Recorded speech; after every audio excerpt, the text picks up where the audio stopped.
Bago natin simulan ang part 5, nais ko munang magpasalamat ng taos-puso sa walang sawang suporta na ibinibigay ninyo sa ating YouTube channel. Sa mga nagustuhan ang ating video, huwag kalimutan mag-subscribe at i-click ang notification bell upang maging updated sa mga susunod pang video na ating gagawin. Bloodwolf Battle Sword, isang matalim na espada na gawa sa titanium alloy na may essence ng crown ng wolf. Nagbibigay ng dagdag na lakas sa atake at 100% na tsansa ng pinsala. Inunat ng binata ang talam sa harap niya at sinabi na isang napakagandang espada ito at ngayon hindi na siya kailangang matakot sa pagharap sa iba pang mga unique wild beasts. Ang wolf ay tumapak sa matigas na lupa, at ang mga beasts ay pumulibot sa kanya mula sa lahat ng panig. Inaktibo ng lalaki ang kanyang aura at sinabi na ito ang mga kasama ng Silver Wolf na tinawag niya bago mamatay. Nagkunot-noo ang binata at nagdagdag na ang sitwasyon ay favorable dahil kailangan niyang subukan ang Bloodwolf Battle Sword. Sa susunod na pinuputol niya ang isa sa mga ito. Tumingin ang binata sa likod at napansin ang isang atake mula sa likod. Inilagay niya ang paa sa lupa, ang mga hero ay nag-try na mag-turn, itinaas ang kanyang binti at tiningnan ang wolf. Sa susunod na segundo, tinusok niya ang dibdib ng beast gamit ang kanyang blade. Nagkunot-noo ang binata ng galit, nagbigay ng ilang malupit na hampas at sinabi na hindi kayang makipaglaban sa kanya ang mga aso. Kaunting oras ang lumipas at ang binata ay nakatayo sa gitna ng mga bangkay ng hayop. Ang kanyang tingin ay nag-reflect sa talam ng espada. Tumingin siya sa harap at inisip na pagkatapos niyang mag-level up, tumaas ng malaki ang kanyang bilis, lakas, at tibay, at ngayon ay hindi na siya aabot ng 1 minuto upang patayin ang 5 silver wolves. Noong level 1 pa siya, hindi niya ito magagawa. Nagngit-ngit ang galit ni Fang, pinigilan ang mga ngipin at sinabi na wala pa rin siyang pagkakataon na matuklasan ang mga lihim ng lugar na ito, pero paulit-ulit na. Ipinakita sa kanya ng malupit na realidad na ito ay hindi isang panaginip kundi ang tunay na mundo. Umalis siya mula sa mga bangkay, sinabing magpapatuloy siyang magpalakas at sa kalaunan ay magiging hindi matitinag. Pagkatapos ay hahanapin niya ang paraan palabas mula sa bangungot na ito. Isang window ng kanyang mga katangian ang lumitaw sa ere, at ang mga katawan ng monsters ay nakahandusay sa lupa, ang beast ay bumagsak sa likod niya. Masayang sinabi ng isa na ang lakas ng nakarating sa pangalawang level ay napakabigat, gaya ng inaasahan mula sa leader, at dahil sa kanya lang sila hindi nasaktan at hindi namatay sa mga kamay ng dagwang kuneho. Iniulat ng system na si Fang ang kauna-unahang nakapatay sa mutated wild beast at nakatanggap ng 1 prestige point, at ang prestige ay may mataas na halaga, at kapag umabot sa isang partikular na level, ang isang tao ay makakatanggap ng espesyal na gantimpala. Ngunit tanging ang unang nakapatay ng mutated wild beast sa unang level ang makakatanggap ng prestige points. Ang mga lalaki ay nagtinginan sa system notification ng may pagkabigla, sinasabing kamakailan lang nila na lamang nakita ang langit at ikinagulat nila na kaya niyang patayin ang mutated wild beast mag-isa, kahit na nasa 47th place lang siya sa rangkang at malamang na tapos na lang niyang tapusin ang hayop ng iba. Iniisip nila na ang pagharap sa mutated wild beast mag-isa ay isang napakadelikadong hakbang, kaya't nagdasal siya na sana ay maging maayos ang batang lalaki. Nagpatuloy ang mga lalaki sa pag-uusap na baka ang mutated beast ng unang level ay hindi ganoon kalakas tulad ng inaakala nila, at baka swerte lang talaga ang lalaki na mapatay ito, dahil kung si Fang ay may unique wild beast ng unang level, kaya rin niyang magtagumpay laban dito, at swerte lang talaga siya. Ang mga tao ay nakahiga sa lupa, iniulat ng system na ilang mga bagong dating ang pinatay ng mutated wild beast. Nagtinginan ang mga lalaki sa system windows ng may pagkabigla, na nagsasabing ang mutated wild beast ng level 1 ay nakapatay ng 4 na tao ng sabay, at isa sa kanila ay level 2. Iniisip ni Leo na sobrang proud siya dahil nagawa niyang patayin ang mutated wild beast ng unang level mag-isa. Ngunit hindi niya alam na may ibang tao palang kayang talunin ang mutated beast kaya't masyado siyang naging mayabang. Inanunsyo ng system ang bagong rangkang ng ang newcomer village sa bilang 911, si Fang ay nasa 11th place, at pagkatapos ay umakyat sa ika-5 pwesto. Ang mga lalaki ay nagulat dito at nagtaka kung paano siya nakapag-angat ng ganoon kabilis at kung posible bang siya lang ay uminom ng enhancement pills dahil sobrang bilis ng kanyang paglago. Elle ay tumingin sa kanyang mga kasamahan at inutusan silang magpatuloy sa panghuhuli ng wild beasts dahil hindi sila maaaring mahuli ng sobra. Malalim na huminga ang hero, umupo sa bundok ng mga natalong kalaban, at sinabi na sobrang dami nilang napatay ng sabay-sabay.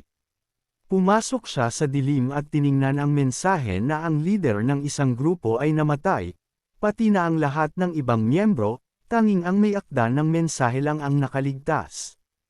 Tiningnan ng hero ang mga larawan at ang inskripsyon na ang kanilang grupo ay tuluyang nawasak. Kung hindi dahil sa bilis ng skill ng may akda, baka siya rin ay namatay dahil pinatay nila ang isang level 2 na tao at 4 na level 1 na tao. Kaya't ang lakas ng beast na ito ay talagang nakakatakot at masasabi na ito ay mas delikado pa kaysa sa wild beast ng pangalawang level. Isinaalang-alang ng binata ang landas mula sa newcomers village papunta sa beast at nagtakda. Hinaplos ang kanyang baba at iniisip na siya ay nasa timog silangan ng newcomers village. Kung magmamadali siya, aabot siya doon sa mga 5 minuto. Ngumiti ang hero ng nakakatakot at sinabi na ang Fang Boar ay isang mutated wild beast ng unang level at ang pagpatay dito ay magbibigay ng 2 o 3 beses pa kaysa sa pagpatay ng mga ordinaryong wild beasts. Dumaan ang binata sa mga katawan ng mga napatay at sinabi na bukod pa rito, maaaring may chest na mahulog mula sa beast na maaaring maglaman ng equipment kaya't ito na ang kanyang pagkakataon. Ngunit ang mga katawan ay nanatili pa sa lugar, na nangangahulugang ang halimaw ay malapit pa, ngunit bukod sa amoy ng mga katawan at ng boar, mukhang may isa pang amoy na katulad ng dagwang kuneho. Tumingin siya sa kanyang harapan at iniulat ng system na matagumpay ang endless extraction kung saan nakakuha ang binata ng 2 agility points. Sinabi ng hero na kadalasang hindi sabay-sabay nag-aapir ang iba't ibang klase ng wild animals. At nagulat siya nang malaman na mali siya. Pagkatapos nito, nagdesisyon siyang gamitin ang extraction dahil makakakita siya ng kaunti pang paligid. Mamaya, tumingin siya sa kanyang harapan nang may pagtataka at nagtaka kung bakit walang innate talent. Nag-concentrate siya, iniunat ang kanyang kamay sa harapan at sinubukan ulit. Iniulat ng system na ang The Cure ay hindi naging matagumpay. Nilingon ng hero ng may kaba at sinabi na nangyari ito dati dahil naabot niya na ang limit ng pag-extract ng unang level na wild animals. Ngunit hindi niya naintindihan kung anong mali ngayon. Iniulat ng system na ang endless extraction ay naging matagumpay at muli niyang nakuha ang isang F-rank talent na tinatawag na enhanced sense of smell at 2 E-rank talent na tinatawag na increased endurance. Ngunit nabigo ang evolution kaya't nanatili sa parehong level ang enhancement ng smell. Kinuskos ng hero ang kanyang ulo nang walang iniisip at nag-isip kung bakit hindi gumana ang infinite extraction talent at hindi nagbigay ang system ng anumang mga pahiwatig. Nang sumunod, nagtaka siya kung maaari ito dahil mayroon na siyang katulad na innate talent at ito ay may mas mababang rank. Biglang kinumpirma ito ng system. Lumapit siya sa Blade at sinabi na hindi mahalaga. Kukunin na lang niya lahat ng makakaya niya at sa pagkakataong ito nakuha niya ang talent na magpataas ng stamina. Ang silweta ng binata ay kumislap ng maliwanag laban sa madilim na background. Sinabi ng hero na mayroon siyang innate talent na may kaugnayan sa lakas, na tinatawag na frantic strength, at agility na may kaugnayan sa innate talent ng pagtaas ng bilis, energy na may kaugnayan sa pagpapahusay ng paningin at pagpapabuti ng pangamoy, at ngayon mayroon ding innate talent para sa pagtaas ng stamina. Biglang napansin niyang may armas sa damo habang siya ay nagsasalita tungkol sa katotohanan na ngayon ay mayroon siyang innate talents para sa lahat ng 4 na katangian kaya't hindi siya kulang sa alinman sa mga ito. Bigla niyang napansin ang mga bakas ng isang tao na hinihila sa damo at nagtaka kung bakit kailangan pang hilahin ng fangbor ang katawan. Nagkulay ang kanyang mukha ng galit at nagpasya na baka gusto siyang kainin ng halimaw. Pumunta siya papunta sa kuweba ng mabilis, sinabi na nagising ang batang lalaki ng isang talent na mas mataas ang rank, at kung mahanap niya ang katawan nito, makakamtan ng hero ang biktimas. Innate talent kaya kailangan niyang gawin ito bago kainin ng fang monster ang katawan. Isang malamig na hangin ang humagupit mula sa kuweba. Iniisip ng binata na mukhang ito ay pugad ng halimaw. Tumingin siya sa loob at idinagdag na ang kuweba ay naglalabas ng pakiramdam ng panganib, pero iniisip lang niya ito ng sobra. Pagkatapos ng lahat, ang fangbor ay isang unique wild beast lang ng unang level at sa kasalukuyang lakas nito, madali niyang malalampasan ito. Isang malaking scarlet na ahas ang lumabas mula sa mga bato. Tumalon ang hero pabalik mula sa atake, napansin ang mga mensahe na ito ay isang level 1 mutated poisonous snake ng 10 rings at pagkatapos ay sumigaw siya ng gulat. Tumayo siya sa isang posisyon at nagdesisyon na ang mutated wild beast ay may combat power na 5 stars at ang mutated beast ng parehong level, ang silver wolf, ay may combat power na 4 na stars sa pinakamataas nito. Kaya hindi niya maintindihan kung bakit ang isang ahas ng 10 rings ay may combat power na 5 stars. Inagtabuyan niya ang atake gamit ang kanyang buntot at sinabi na ang kalaban ay nasa ibang level at maaari rin itong maglabas ng lason, kaya tiyak niyang hindi pa siya nakakaranas ng ganitong sitwasyon. Binuksan ng ahas ang bibig nito at naglabas ng poisonous steam. Ang mga mata ng binata ay tinamaan ng nakalalasong substansya. Hinawakan niya ang kanyang ulo at sumigaw ng matinis. Ang mga hallucination ay lumitaw sa harap niya. Parang nakikita ng binata ang iba't ibang mga halimaw na tumatakbo papunta sa kanya.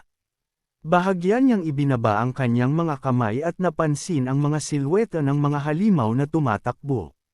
Sabi niya na hindi siya talaga nakakakita ng anuman.